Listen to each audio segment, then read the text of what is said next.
What's up, legends? Welcome to Blindside's round 25 buy, hold, sell. Kenty, Browny, how are we going today, boys? 3 rounds left. You're both still in one trade. Is there any plans to use it this week? I'm gonna do it. I'm gonna do it. I'm using it. I'm using it. I'm using it. I'm using it. I'm done. I'm using it. Tallis Duncan, brother. Ooh, really? Yep. He'll Yep. be the most brought in player, I reckon. Bro, I've worked out because I've got Ponga on the buy around 27. Makasini is just dead water to me at the moment. I can use him as a loop, thankfully, but Karaz is going to be my fill-in for Ponga, and then I'm down a centre. So I'm like, man, I need a centre. Who am I going to go for? TD. He's up. Ooh, nice. What about you, Kenty? Are you going to burn your final trade? I am not. So Oh.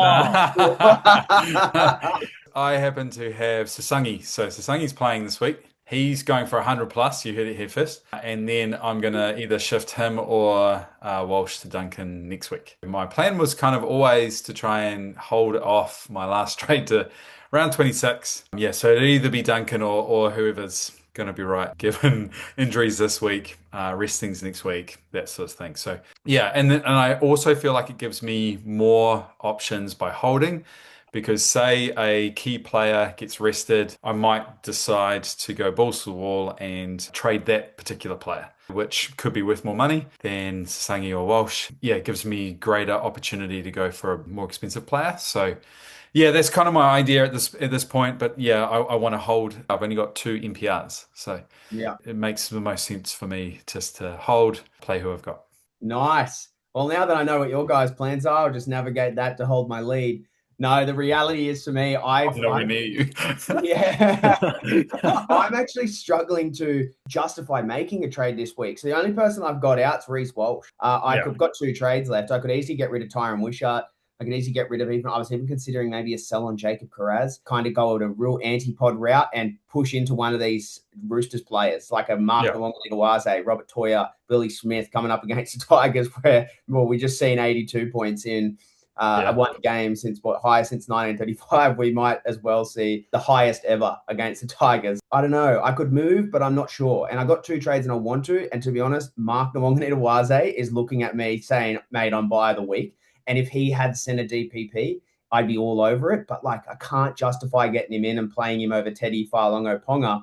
And then I've got Hamish Stewart, Jacob Preston, Patrick Carrigan, and Keon Koloamatangi on my bench. So like, where do I put him? It's a tough one for me this week. I think I'm just going to save trades again and then just go 1 trade 26, 1 trade 27. I'm really confident that restings aren't going to be a big factor for my squad for the rest of the run home. But yeah, that's where we're sitting at mentality-wise, all 3 of us boys together.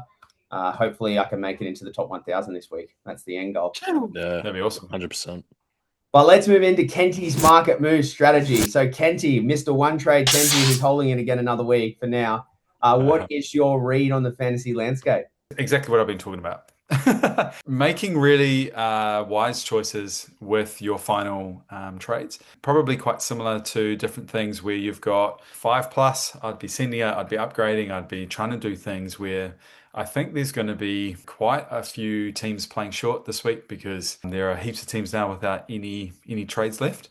So they're going to be really struggling. There's going to be lots of teams this week who are going to be forcing a trade. There's going to be lots of teams that are forced into a trade. So if you've got 5 plus, you hold an advantage, and I would be using that. What you kind of don't want to do is hold all 5 or even 3 for the final round and only get 1 round's worth out of those trades. You know, if I've got 4 or 5 trades, I'd be trying to send 2, maybe 3, and holding 2, really going for it, to be able to make the most of having those trades against teams that don't. And I think you could elevate your team up the rankings and things. So if you don't have trades, you can still be really clever around your looping. Be as careful as you possibly can to really work out your loops and try and have as many loops going on in your team as you can. Obviously, you can't do any more than 4. Most teams, probably the most they can do is maybe 2. And then work on your captain. So really look at that and analyze that. Look at my YouTube channel from last week, because I did go over kind of like a bit of an analysis of like how I go about looking into my captain. Some of the key stats that I would look at. That's Kenty's market moves this week. Let's go, baby. Love it. Yeah, it's a very interesting landscape, isn't it? Like, we're in that phase 2 where I'll probably just add on to this in terms of strategy. I think I may have touched on this last week, where we need to start looking at trading players. Typically, we'll be like, no, they're a season keeper, depending on sort of like what happens over the next few weeks. A prime example right now, Francis Manu-Leilua, out this week, not just with HIA, it's delayed concussion symptoms. Yeah. So that kind of categorization is like, well, this could easily drag out to him being out in round 26. Then he has the buy in round 27. But the reality is he's gone this week. Yes, he plays next week. He's gone in 27. He scores a 50. All you need is someone to score more than 50 points over 3 weeks. So you sell Francis. Something I think coaches might be making a mistake on this week. Now, this is a bit counterintuitive, but matchups are important. So I'm looking at people like Scott Drinkwater, Jackson Purdue, Heelam Lukey as do not sell them, because they come back against the Raiders and the Tigers in their last 2 games and are going to be elite pod advantage to all the coaches that get rid of them. We're in this weird phase of the season now where you're probably going to buy into something that typically you would not touch, like even like a Mark Nwonganitawase. And it's like we're looking at him this week specifically coming up against the Tigers, where he could have a massive ceiling output in the final little points of the season, where it's if he just notches that 100 with 4 or 5 tries in a game, that's going to get me a score that I need right now. The weird transition, and this is what we always talk about, why you need trades in the run home and being able to move when others can't. Because if someone's stuck holding a Jacob Carraz, who's going to notch maybe another 35, and if it's against the Dragons this week, next thing you know, you can move to Marky Mark and that person can't. And now you've got a huge pod advantage over Jacob Carraz this week. So let's move into the first. And for me, it's Kalen Ponga. Now, he has 2 scores in the 60s and a 40 with basically no kick meters, no goal kicking. I see huge upside in him based on that base, that if he starts to take on more of the in-play kicking or goal kicking, that even just the 40 score with that base on top is pretty safe to say he's going to hit a 60. And then you look at his 60 scores with that base added on top, and now you're looking at 70 and 80 range. They've got the buy in round 27, so it's a bit of a weird one. But if you're looking for a winger fullback and you're a head-to-head coach, especially with only 2 rounds to go and not worried about round 27, Kalen Ponga you need in your side. No one knows when that goal kicking is going to return. No one knows when the in-play kicking is going to return. But I did see in the eye test that he made a couple of like short kicking game plays last week. So he wasn't afraid to put his foot to the ball and put the ball into the like last tackle sets. So yeah, that's how I'm looking. I'm a proud owner, thankfully. But how are you guys on KP?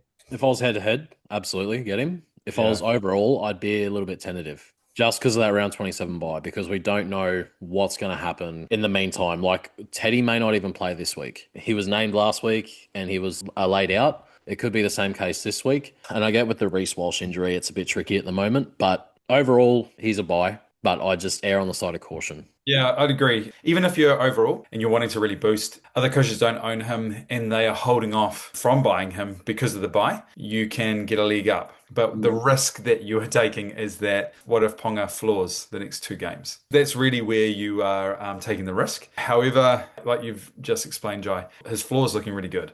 Next one, boys, Cam Murray.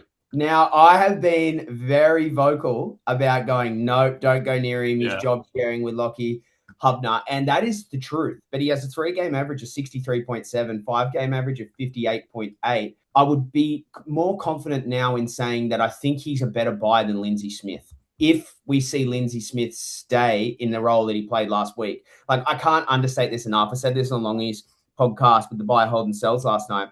He was 27 points after his first stint in, I think it was like 32 minutes or something like that. Come back on in the second stint, 2 offloads to hand and a try assist, took his score up to the 60s. He is not a guy that's going to get 3 offloads to hand and a try assist every single game. So if his minutes are capped in that 50 to 60 range, then his score will be as well. Like, I think he's a 0.88 ppm. So if he's looking at 50 to 60 minutes, he's potentially high 40s, low 50s score. Whereas Cam Murray is somewhat similar to the likes of Patrick Carrigan in that when he's a lock that plays, say, 65 to 80 minutes, he has a real potential to score well, but you really want to see that in the 70 to 80-minute range. So far, some scores that he's got in his range this year, a 67-minute game, a 69-minute game in rounds 1 and 2 for a 55-54, then a 66 for a 60, 73 minutes for a 60, 63 minutes for a 58, 62 minutes for a 66, 70 minutes for a 69 with a try, 58 minutes for a 50, and then last week, 73 minutes for a 72. Now, the key point, Keon Kalamatangi and that weird shoulder thing he's got going on. Does he get spelled? Are they going to need Cam Murray out there for more minutes? How are they going to inject Latrell Mitchell? I have concerns over that too. Is Latrell going to come in off the bench or maybe come in from the extended bench into the starting side? Is he going to come into the squad from the bench and maybe Tallis Duncan gets pushed to the edge and Aitken goes to the bench? Or maybe Latrell Mitchell comes into the halves if Jaden Sullivan's groin goes off. Like, we don't know exactly how it's going to play out into it in the game. And I think what it does signal is Cam Murray could be on for elevated minutes for the short term, and that's all we need it for. He's got the hot hand, and I think he'll get played more. And he's got the ability to spark the attack from the forward pack. They're going to absolutely need him against the Waz because the Waz have been dominating up front. In the middle. So they absolutely need him there. And I think that they're going to struggle when he's not there. And I do think that his PPM, his work rate, he's getting right back to the kind of form we're accustomed to seeing Murray play with, particularly when he's gone on those hot runs in the lead up to Origin, through Origin. I think we're right at that precipice right now. So I'm actually higher on Murray this week than I was for Lindsay last week, if that makes sense. What I will say on the Latrell aspect is that Bennett's come out saying that Latrell, if he does play, he will be named on the bench. And what I think then is that because Aiken's starting edge, what will happen is Latrell will go to centre, Duncan will obviously start the game in the centres, then move to edge. Mm-hmm. So there's going to be less minutes for Aiken. We saw last week that Elliott came off in the 12th minute, which may have led to a couple of more increased minutes for Murray. But I'm going to say Murray is a safe 65-plus minute guy now. And again, as we said, decreased minutes for Kalamatangi because he is carrying what seemed to be a bit of an AC joint. Which is the same injury that Sasangi is carrying. Yep. Yeah. Well, let's move into the next one, guys. Jacob Little, back down named to start at hooker. It's not something that I would necessarily jump out and say it's ready to go, jump on him.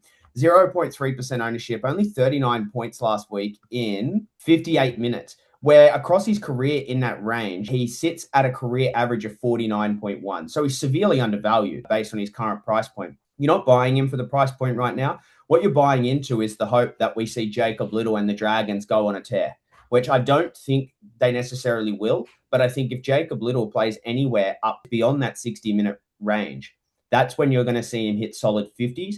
And there's a strong possibility he outscores all the hookers week to week now until the run home. My downside is I don't think I want to be spending my trades on hooker right now. I got Brayley, I got Brandon Smith, and Brandon Smith nearly bloody top scored out of the hookers last week with a 45. So I don't really want to play Russian roulette with hookers right now when I've got 238K in the bank and I could buy anyone else in any other position.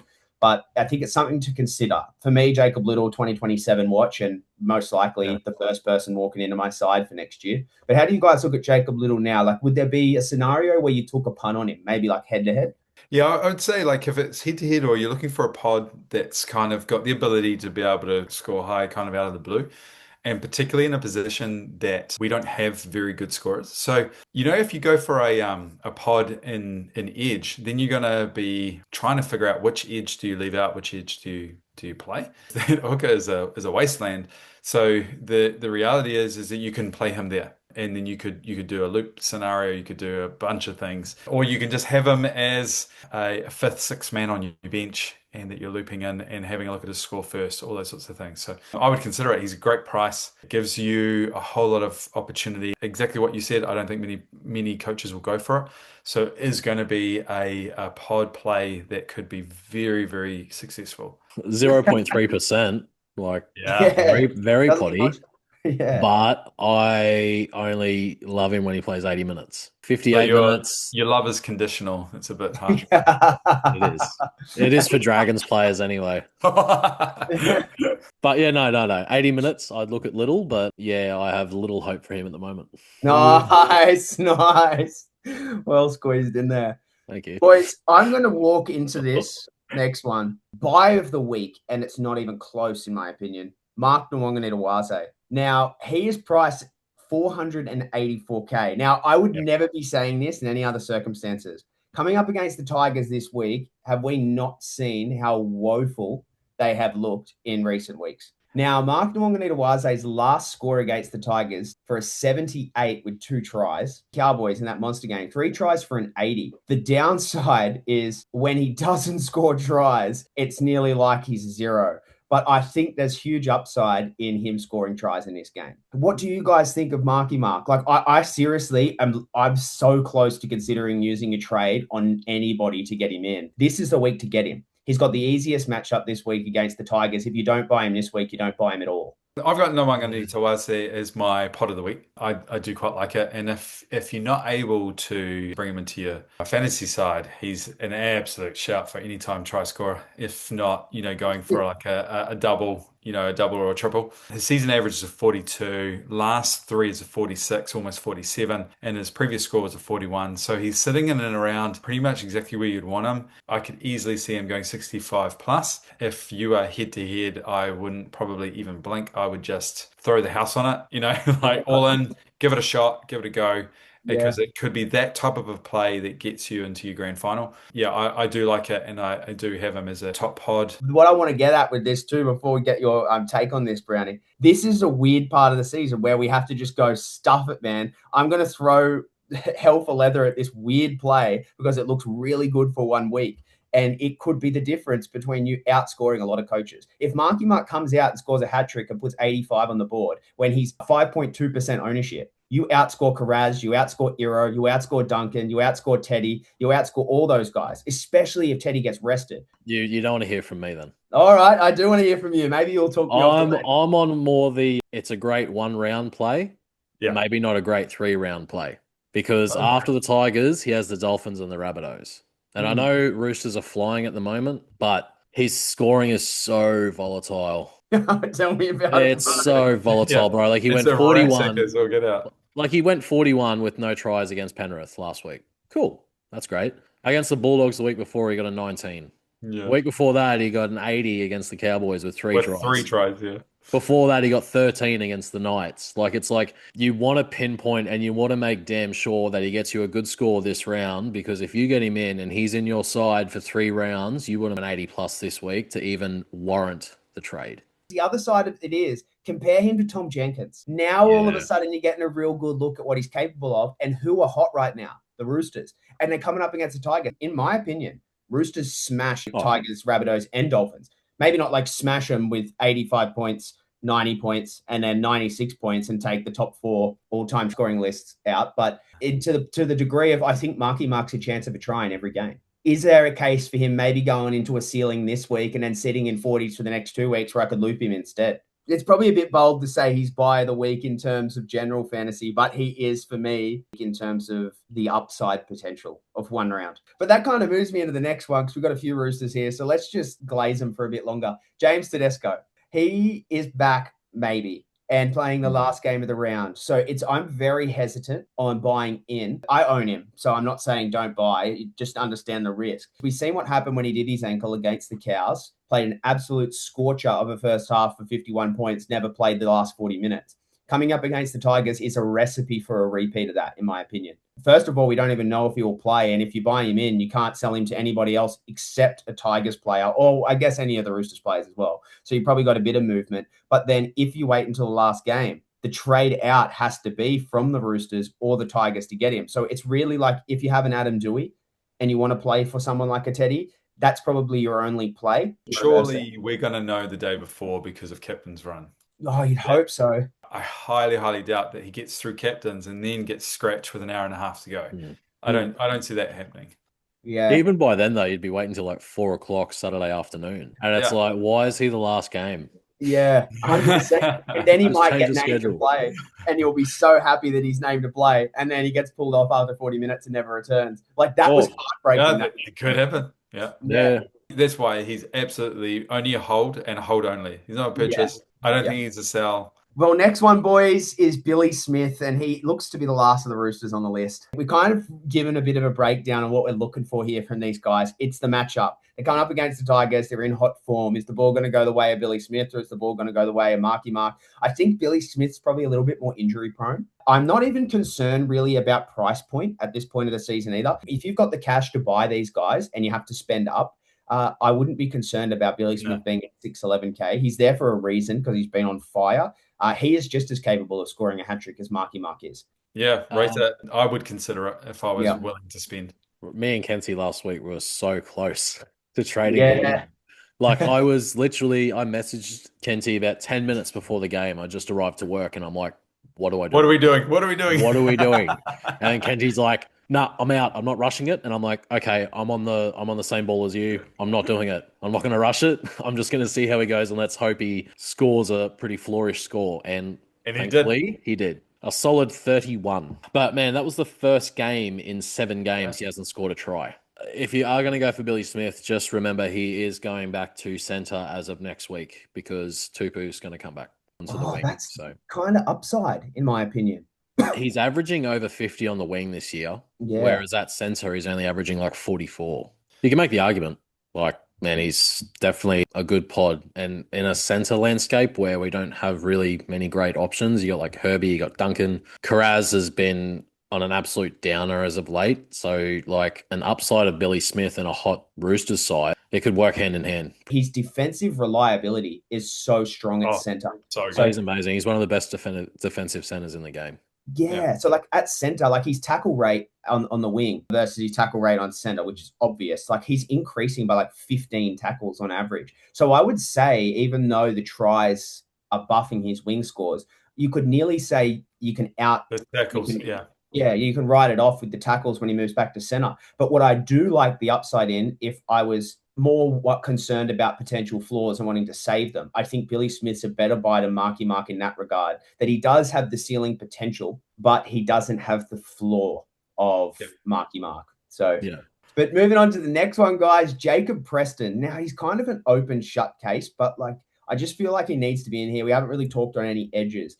So I think he is, now that Manu Leilua is gone, the best buy at edge. Better than Homoli Olakau'atu. Like I was on the podcast again with Longy last night, and he's pretty high on Homoli and his matchups and some potential opportunity there. But what I did notice in the stat line is that he actually averages less in 2026 when playing with Turbo than playing without. Whether or not that directly correlates to like less ball or less benefit, I'm not sure. But what I would presume that with Turbo in the team, he's going to demand more attention from the defensive line, was the point I was pushing to Longy, which would open up more opportunity for Homoli Olakau'atu. So for me, I just think Jacob Preston is coming up against the Dragons this week, which is a good matchup for him defensively. We know how good the Dragons have been in the forward pack, but the attacking opportunity is also there for him as well. I would much rather go the route of a cheaper alternative than a Jacob Preston. Say if you're in my case, 238K in the bank, and you have the likes of a Tyron Wishart or even a Brandon Smith, and you're like, nah, I'm over him. I want to get rid of him.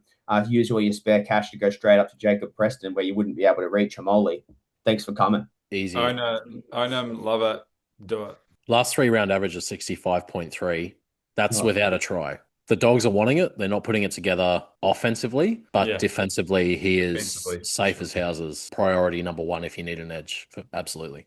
Now, next one, Matt Duffy. I am really high on Matt Duffy. Not as high on him, but due to the matchup. Like I would be going Marky Mark every day of the week if you're going in that range this week. But Duffy is someone that I think's been really heavily overlooked. Did you know he hasn't ran a single game under 200 meters this year and has ran over 4 games over 300 meters? And I'm pretty sure the run meter record held by Clint Gutherson's 399 meters a game, and Matt Duffy makes looking like running 300 easy. 333 run meters in round 7 against the Dragons is 33 points. Like he is making a base floor score just in run meters. So if you add in some kick defusals, some tackle busts, maybe 1 or 2 tackles playing from fullback, a line break assist, or God forbid he gets a try assist or a try, that's when you're seeing the ceilings of a 69, a 50, 54, 58, 61 across his season. And at his price point, like I hope he floors for the rest of the year so that in 2027 I can go, bang, you are starting as my Suafar Longo in 2027. When he starts a fullback this year, he's only scored 3 tries. And in all those 3 games, he's gone for 60s. But he has had scores in the 50s and even in the low 60s where he hasn't scored tries. I myself would put Duffy over the likes of Marky Mark as a buy. Ooh. Like against the Wars this week, a bigger, more like forward pack, Duffy could prove pretty crucial up the middle. And then he has the Titans next week. this is the kind of play where if you're in need of a wing fullback, if you're going to trade Walsh out and say you already have Teddy, Sewer and Ponga, and you're like, man, I don't want to go for Kraz, I don't want to go for anyone else. Who do I go for? Who's potty at still at a pretty affordable price? Dufty is the answer. Absolutely the safest pick at winger fullback for the last 3 games, because I know that there's lots of people who have been hoping like how that they could get to Trelmit, but the reality is you can't do it this week, and then even next week, who knows? Yeah, and he will level up with Latrell Mitchell back in the side. Yeah, so that's another upside potential that we probably could consider, like a 55.3 average when he plays his 3 games with Trell this year versus a 51.1 average without Trell. So, like, obviously, it's not a sizable difference, but it indicates there that there's a 4-point increase on his average just with Trell being in the side. Trell demands attention. So if you've got Matt Dufty with massive run meters floating around there, 7% owned in the top 5K. And bro, imagine your team with Marky Mark and Dufty. Yeah, I just don't want to buy any of them now. Like, stuff it. But if you can't do that, how are you going to get Billy Smith? Just send both, bro. Send both. I think you're going to need to. Yeah, 100%, man. You need to, I reckon, just do both. Get onto it. It would be fun, wouldn't it? Dufty. Don't we play this game for fun, bro? We play this game for fun, man. Oh, I don't know what game you guys are playing. It's life or death for me. I cry on my pillow when Reece Walsh gets a 6. Let's move into the last one of the round. Jaden Sullivan. Now, he's cash out of the week, and it's not even close. 230K. He's got the groin niggle, but I don't think it's a factor. The blessing is he had an 86 break even last week at 230K. So even coming out with the score that he did, he hasn't shifted in price. So if you happen to have, say, like 3, 4, 5 trades remaining or more, God forbid you have more, then you could easily trade him in as like a cash down to maximize your capital. But yeah, that's all I have on Jaden Sullivan. He's just an easy cash out. Yeah, I think easily the best cash out, because at least he's playing right there in the middle.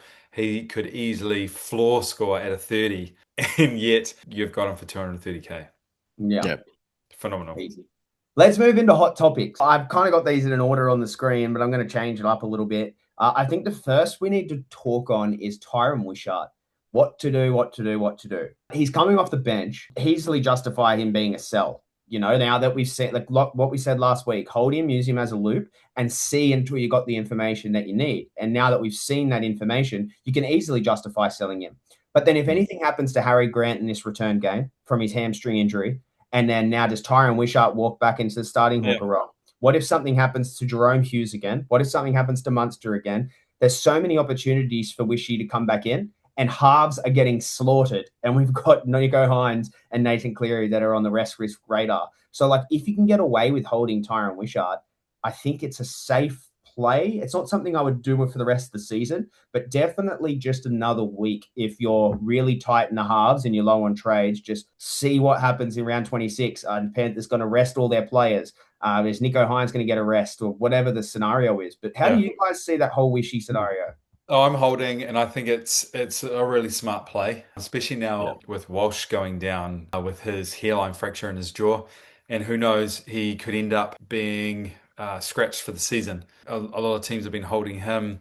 I think he will be. I think he'll be gone. I can't. Hairline fracture in the jaw, you can't play with that. No, I can't imagine why he would stay. So we are losing, our halves massively. Essentially, just keep him, because you just never know. The other thing too is they're on a knife edge. Essentially, Storm have been called out of it. I think there's still a mathematical chance. Yeah, are they really going to, if say they, God forbid, lost this week and then they're completely gone, are they really going to trundle out all their top stars for the last 2 games? At least one of those games, I think Wishart starts, and he'll do you an awesome job. And he's got the ability of winning you your head-to-head, or of getting you a mint score that gets you to charge up the ranks. So I just think he's such an easy hold. I'm of the exact same opinion. Hold him, because looking at it from a Storm fan's point of view, if we don't win tomorrow night, out of finals contention completely. And if that's the case, there is no point playing Munster. There's no point bringing Hughes back from constant hamstring niggles. There's no point risking Harry Grant coming back fresh from a hamstring injury. Possibly I could see for rounds 26, 27, there is a likelihood that the halves you could see being Wishart, Watson, and then Talau at hooker, or vice versa, or a mix of that spine. Like, there's no real reason to go out and risk your big guns who have just come back from injuries. Like, Also, don't forget, we've got one other really, really big event happening this year. World Cup. Correct. So as soon as we've got key players who are going to be important for their countries and they've had niggles coming into the end, they're going to rest up. They're going to do everything they can to be ready for their country. And so I can absolutely see that with those three boys for sure. He was in the top 5 for most sold last week. He's the 11th most sold this week. He's now down at 9.1% ownership overall. So huge pod. Well, boys, next topic is captaincy chat. Now, there's so many different ways you can go, and we've seen that over the last few weeks. And I think last week you can safely park as an anomaly. I don't think you're going to see Nathan Cleary, Nicho Hynes, and Herbie Farnworth be outscored by Payne Haas and Terrell May every week when you've barely seen it at all this year. I would safely say Payne Haas and Terrell May you're going to captain and get what you risk. You'll probably get a 55 to 65. But the Nathan Cleary and Nicho Hynes route, in my opinion, is still the safest because you've got security in both. Now, we know Nicho Hynes has been a little bit down recent weeks, but coming up against the Titans with no Tricky, his base output is going to skyrocket. I think that's going to take him basically to a 55 base based on his tackles in a game, his kicking, and his run meters. Assuming his kicking gets to 400 meters, his run meters get to 100, and his tackles are around that 18 to 20 mark. And then you add attacking upside potential as the main game manager coming up against the Titans. Like, he's the way I'm going for captaincy. But I want to just err on the side of caution here, and hats off to Brownie for this still a coin flip, and it always will be between these two guys. Because Nathan Cleary last week for a 57, we got lucky. 100%. Not captaining, because he had something like 5 missed tackles, no attacking opportunity at all, barely like any attacking stats, 1 tackle bust, and he looked like he was taken on the line, like he was always a scare of something happening. So I do think you can argue the same case for Hynes as you can for Cleary. The only difference is matchup potentially. I think Storm are a harder matchup for the Panthers than the Titans are for the Sharks, and that Nicho Hynes will be doing everything. Whereas I think that Nathan Cleary, it could be a bit different. I don't know. How do you guys see the captaincy landscape? Like, are you looking in the same areas, or have you got other interests to throw in? I'm mostly looking at those two. I'm still looking at Ryan Couch with Toby still on the bench. Because I think the other thing that people missed out on last week is, had he not had that HIA, and when you look at his score, what he was able to achieve being off the field for close to 20 minutes was pretty damn stunning, and he could still go off. And I still think he's probably the safest pod. But if you're going to go really upside pod, it's still very much Hynes. And everything that I kind of put together as my case in my strategy post last week, as well as my YouTube, I think is still pretty much matches almost identically this week again. I'm on Nicho this week. I don't want to captain Cleary against my own side. But it's not even that factor. It's with Nicho, last week was really tricky because he had to adapt to playing both roles of 5'8" and halfback. The side was just in complete shambles. You had Brayley defending at half but attacking at hooker, and it's just so weird. I don't know. There's just a bit of stabilization now with the team, which is good to see. So I'm just hoping with the added base from Nicho's kick meters, it doesn't detract from his attacking output being his running game, because his running game is absolutely lethal. So I'm hoping we just don't see like the Jaden Campbell 2 weeks ago, where on every 5th tackle it's just a boot. Yeah, me either. I highly doubt it. And coming up against the Titans as well, it's different to say, if the Sharks were coming up against the Raiders, for an example, or the Knights, and then Nicho's doing that. I just think that there's going to be so much opportunity. And then, look, I don't want to say it again because I might put the mocker on them for a 3rd game in a row. They're going to come out and smash the Titans. Like, I can't say that confidently, but I would say that the upside potential is so much better against the Titans than it was against the Dragons and the Raiders. They need to win. Like, they've dropped out of the 4. They need to win to get back up into it. So are we all on Hynes? Like, what way are we going to go? I'm on Hynes, yeah. If I didn't go Hynes, I'd probably aim up on Ryan or Toby Couchman. I'm saying Toby only because as that news came in before that Amre Gul has been released over to Catalans. So that would inject Toby up into starting again.